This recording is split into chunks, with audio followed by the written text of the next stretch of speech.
Hi guys, thanks for joining me on my business page. If you're tuning in for the first time and you've never seen me before, then my name is Marianne. I'm the therapist at New Journeys Counselling.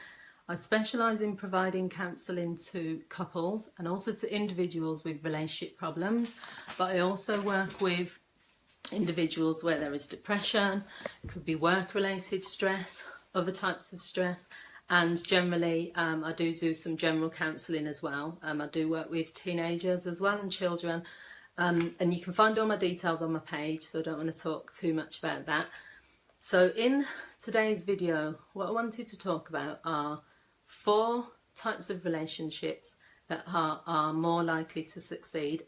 And the reason I'm doing this video is it's like a follow-up video to one that I did previously, which you can find on my page, which was called, I think, 5 types of relationships that are unlikely to succeed. So that was around people who are going in and out of jail, where there's domestic violence, I don't know if I added that, where there's multiple affairs. There's lots of reasons now. One thing I do want to add is that everyone is individual and every relationship is different. So I'm not trying to say that because I'm talking about these relationships that could succeed, then that's it. That's the criteria for a successful relationship, because it's not. People are different. There's all these sayings like opposites attract, and people will say, I never thought I'd end up with this person and that sort of thing. There's no like right or wrong. This is my personal view and my professional view. But yeah, there's lots of other factors. So let's get going. And I hope if you join in, you just add to the discussion, tell me what you think, get involved. So the first one is having similar values and similar goals. Now, I think this is probably one of the biggest keys to a successful relationship. If you look at my relationship goals video that I did, it was probably about my 3rd live video that I did, and it's got so many views, so many comments, and I think people don't sit down and set their goals, or they don't really discuss their goals with their partner. We're always taught to talk about your goals. What do you want to achieve? What do you want to achieve in 5 years? Blah, blah, blah. House, car, all these material things, all these qualifications. But in terms of really sitting down and thinking, what do we want as a partnership? What do we want? What are some of our goals in our relationship? It could be anything little. A goal could be we want to stop arguing as much, or we want to take date nights once a month. It could be anything. But I think if you don't, if you're not going in the same direction, if you don't have the same goals, and most importantly, if you don't have the similar values, then I just think it's difficult. But if you have those things as a foundation, then I think it's easier. So a similar value could be, if one of your values as a couple is that you both believe in, treating children in a particular way, then I think when you then get married, or you're in a long relationship, or if there's children involved, then that's not going to cause as much conflict as if you've got differing values. Now, this comes up a lot because one of the key areas of conflict for couples is the children, and it's either around discipline of the children. They have different views on it. It might be conflict around whether to have children or not, to have any more children. It could be around one parent thinking that the other parent is spoiling the child. And that's all just about values, because if you haven't discussed what your values are in regards to children, then, you could get together and then you can find it's completely different. So you need to discuss your values quite at an early stage. I think having similar values does help. I wouldn't really want to date someone whose values are completely opposite to mine. If someone is really, they've just got really negative views about the world, or they're an aggressive person, or just an angry person, or they don't have any ambition in life, or, to me, that's like a key value for me. You need to be an ambitious person. You need to be seeking out bigger things in life. You need to also be a positive energy. I don't want to be around someone who's complaining all the time. So I think it's key. It's key to have similar values and have certain goals that are similar as well. Another thing, and this is going to be a controversial one because this is just my feeling, okay?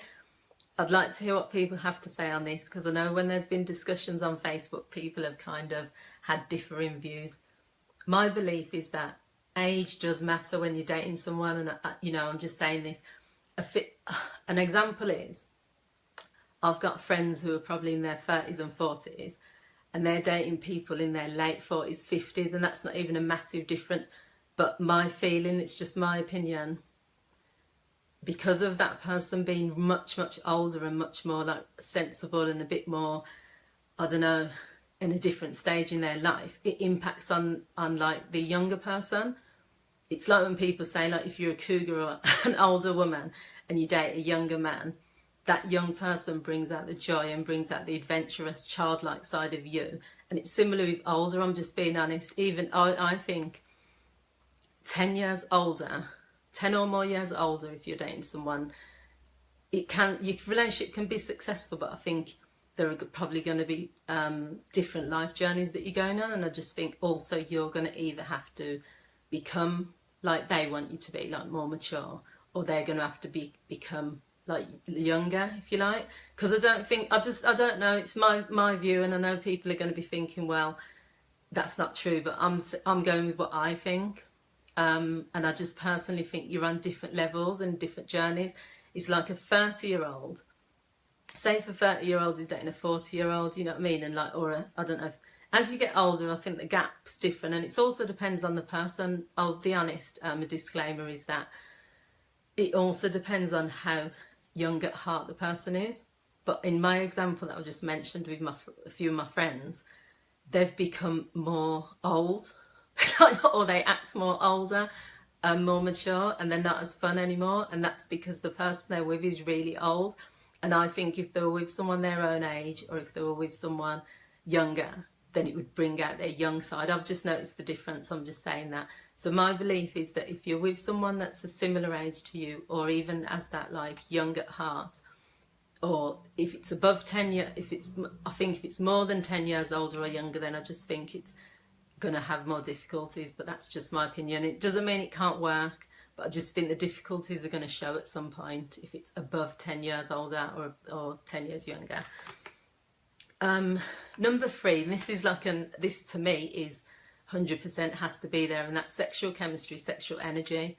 And I'm talking as someone that's currently like going on dates and things. I've got a few dates coming up, and I've been in a relationship. All my relationships, to be fair, have always been, there's been chemistry there. I've felt like, you know, I fancy that person, I'm really attracted to that person. And it's not about physical, like just you looking at someone from a physical level.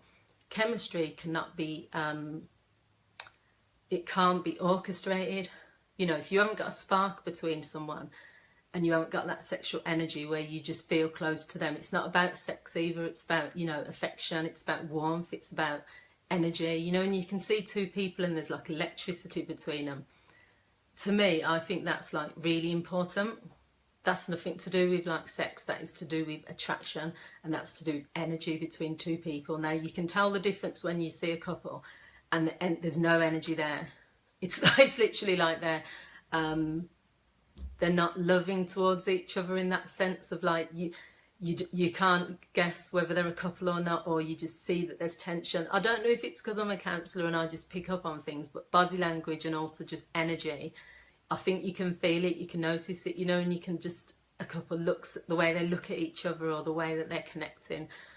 So I personally feel without sexual chemistry, and that's different from sex, as I've said, it's not about physically just wanting to like have sex with the person, it's about an energy that's between the two of you. It's like, it's deeper than love, it's like this, I don't know, I can't put it into words, but that's why it's chemistry. There needs to be that spark. Without that, I think it's going to be harder for a relationship to succeed. And you can create chemistry between you and you can go on dates and you can do whatever, but there are times where it's just not there. And I've been on dates where it's just not been there, and I've had to make a decision. Do I pursue this person and continue to go on dates?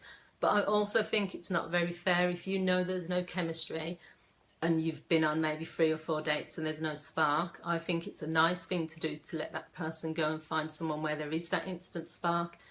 If you just continue to date them and hope the spark comes soon, you can do that. But I don't think that's like fair, because I personally believe that it can't be created. You either know or you don't know.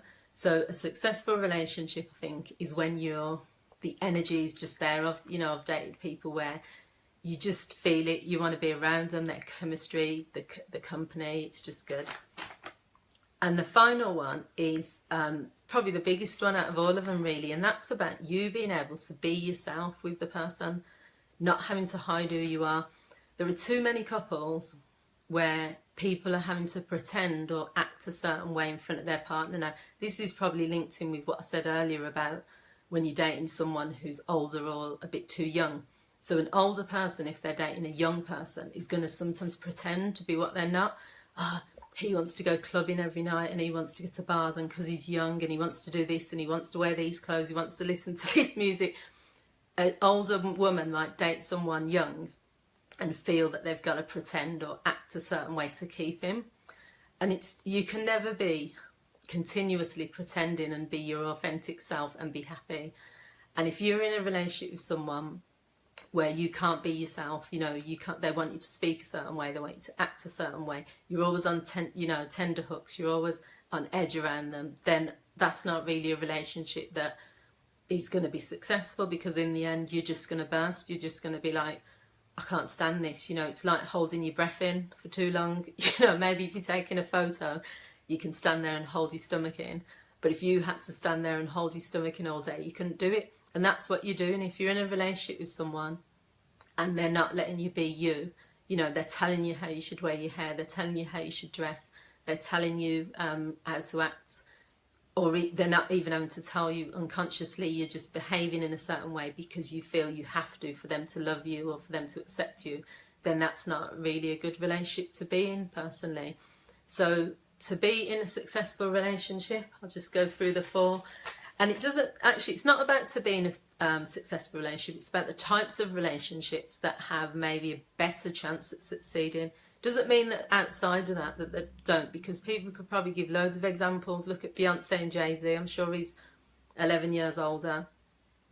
Look at, I can't think of them off the top of my head.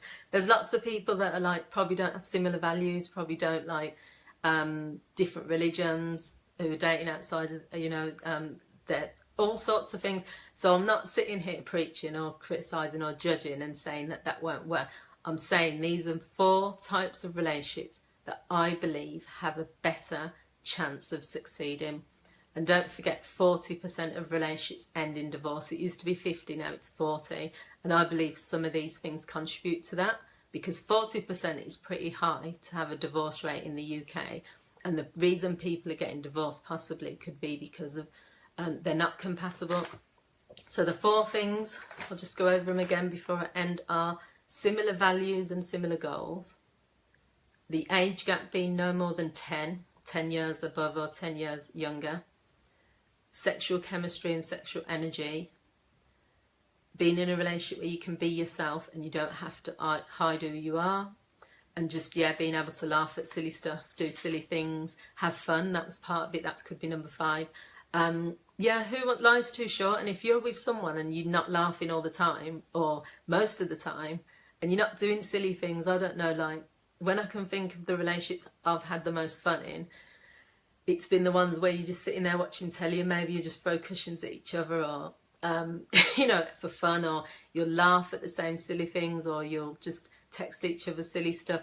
It's just about fun, you know what I mean? I don't want to be with someone and then they're bringing your mood and energy down, or where it's just really, really claustrophobic, that's the word.